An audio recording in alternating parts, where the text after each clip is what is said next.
Welcome all of you in the class of English. I, Sonia Bajaj, Punjabi mistress from Chakkhedewala, interact with you to discuss a very important topic which is common for all classes, that is the parts of speech. Actually, the parts of speech plays an important role in learning English grammar because English grammar is based on the parts of speech. What is the parts of speech? Our words are divided into different kinds or classes called parts of speech. According to their use and according to their work, they arrange in the sentence to make sentence meaningful. And these are 8 in number. Those parts of speech are noun, pronoun, verb, adverb, adjective, preposition, conjunction and interjection.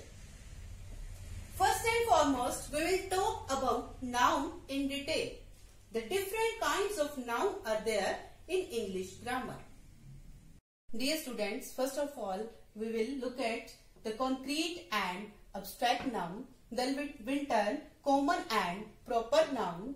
And after that, we will discuss very interesting, the collective noun. And finally, we will discuss the very important topic related to the nouns, countable and uncountable noun. So, first of all, what is noun? I am sure you know the answer to this. Noun is name, just a name of thing, place, animal, feeling or idea. For example, Agam likes to go to park and see the puppies. Here, 3 nouns are there in this sentence. Do you tell me, students? Yes, Agam, name of a person, park, a place, and puppies, animals. So all the persons, all the people, all the places, all the animals are physical. Means we can see them, we can touch them. Are concrete nouns.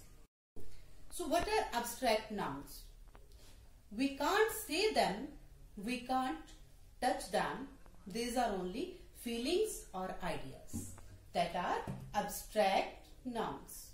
For example, honesty is the best policy. Here, honesty is a feeling or idea and policy is also a feeling. So, honesty and policy are abstract nouns. One more example is here. Love is powerful emotion.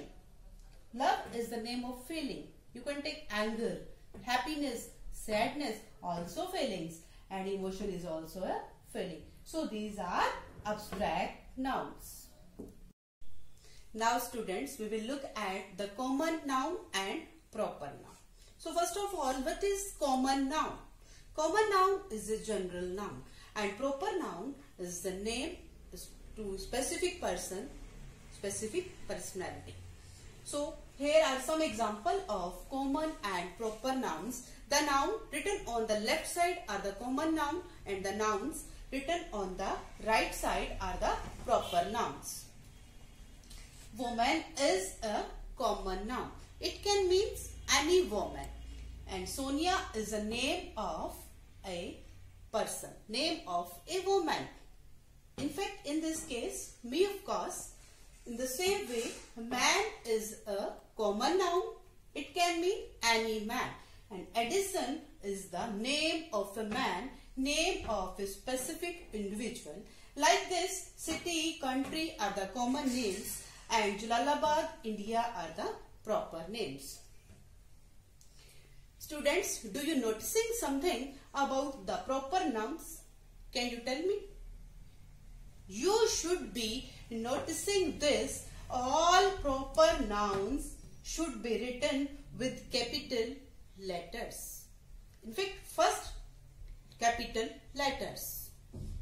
So, if we talk about the university in general, then university is a common noun. Then all the letters in the university will be in lowercase, means small letters. If we talk about the specific university, like University of Kashmir. Then U in university and K in Kashmir should be capital letters because these are proper nouns refer to a specific university. Students, you can take more examples, but I will focus on last two. You will understand definitely the proper nouns. The day and the month. The day, Sunday, Monday, Tuesday, Wednesday, Thursday, Friday, Saturday, you always written with capital letters, you know. And the same way, January to December, always written with first capital letter. So don't forget, students, the proper noun always written with first capital letters. Turn to the really interesting, the collective noun. Collective means something collection. Collective noun means group of people, group of animals, things, etc. There are so many collective nouns that there in English. Let's take some common example of collective nouns. A group of students is called class. It means class means group of students. In the same way, players, group of players is called team. It means team is group of players. Employees means the worker work in the same office. Can you tell me the another word for the group of workers? Yes, staff. Students, there are more examples on the screen also, but I want you also guess the collective noun of this before I show to them. Can you tell me the group of soldiers? Yes, that is army. The group of criminals. The word is gang. Gang is group of criminals. So students, there are animals also a collective noun. Wolves, a group of wolves is called pack, and wolves are very dangerous when they are in pack. And in the same way, group of bees is called swarm. You know, there are some collective nouns for things also. If 5 or 6 keys in my hand, do you know what we call that? We call that a bunch of keys. In the same way, you can take some more example also. Students, I said this is very interesting. It can be very interesting, but there is a big problem in the collective noun. Problem is that there are so many collective nouns.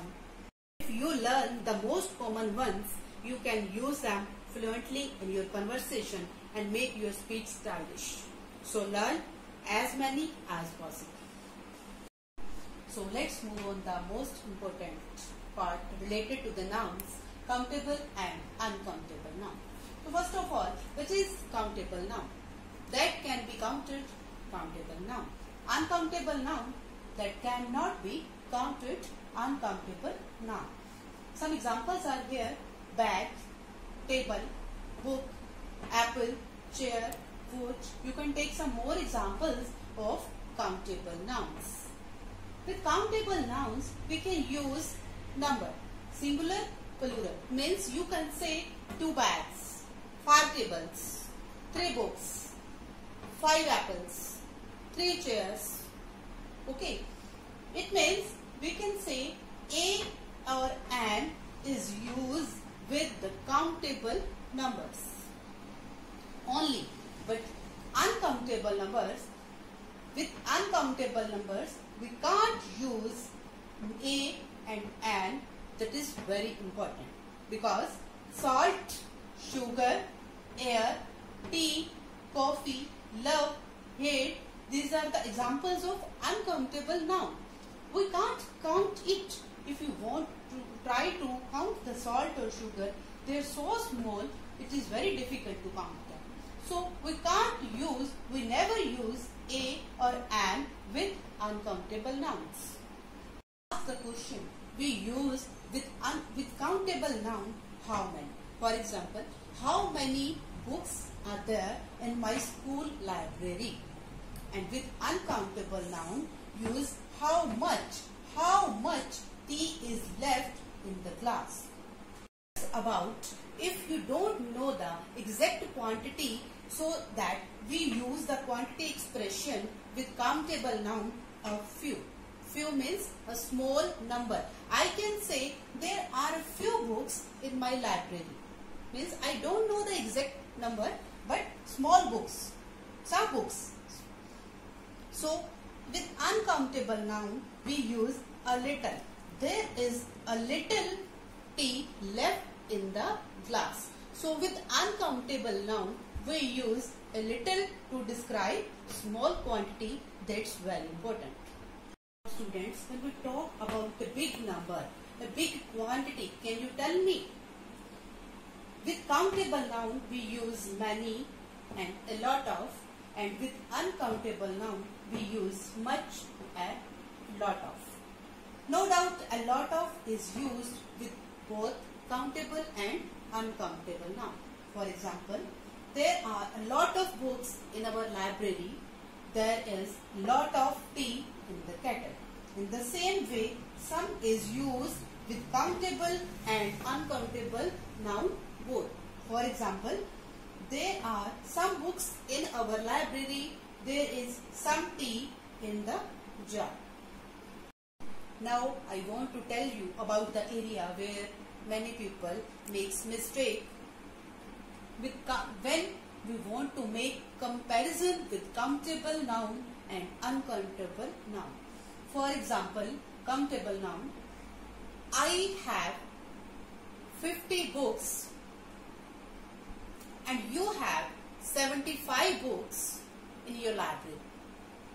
So it means book is countable noun.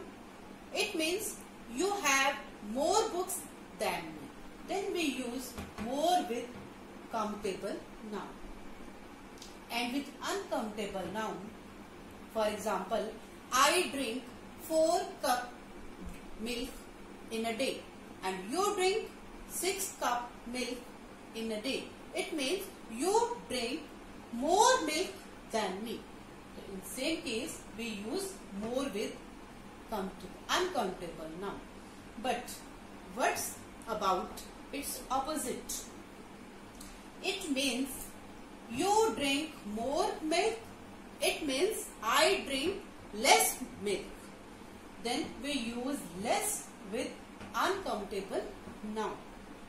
Then back to the first example. There are 25 students in my school and 50 students in your school. It means you have more students, but it means I have less students. No. Less is never used with countable noun. Many people make mistake. That is very important. I have fewer students. Less is with uncountable noun and fewer is with countable nouns. So remember these things and never make the common mistake I have discussed with you. Let's have a quick look again. What's about concrete and abstract noun? We see them, we touch them are concrete, and we can't see them, we can't touch them. These are feelings or ideas. And what is common? Common is a general name, noun, and proper noun is the name of specific individual. And one important rule of proper noun always written with first capital letter. And what's about collective noun? Collective noun, learn as you can, as many, because it make your speech more stylish. And countable and uncountable noun, we have learned a few rules, but the most important rule is less with uncountable noun and fewer with countable noun is most important. See you in the next video. Thank you so much.